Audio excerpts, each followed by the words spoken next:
నవ్వవయ్య బాబు, నీ సొమ్మేం పోతుంది, నీ సోకేం పోతుంది.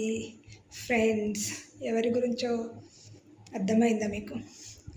Big Boss season 9 Telugu reviews చేస్తున్నాం కదా, అందులో భాగంగా మాస్క్ మ్యాన్ ఎప్పుడు సీరియస్గా ఉంటాడు, ఎక్కడ కూడా స్మైల్ చేసినట్టు కనిపించలేదు.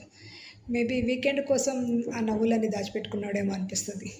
నేనైతే ఇంతవరకు చూసిన ఎపిసోడ్స్లో లైవ్ కొంచెం కొంచెం చూసా, కానీ ఎక్కడ నవ్వుతున్నట్టు కనిపించలేదు. ఎంత సీరియస్ ఎందుకో. మీ ఒపీనియన్ ఏంటి? ఈ మాస్క్ మ్యాన్ సీరియస్ ఫేస్ కరెక్ట్గా సేవ్ చేస్తాడా, కంటిన్యూ చేస్తాడా, ఇదొక మాస్కేనా, ఆ మాస్క్ నేను ఇంకా తీయలేదా, మాస్క్ అందరు మాస్క్ తీస్తానంటున్నాడు కానీ యాక్చువల్గా ఆయనే మాస్క్ వేసుకున్నాడా?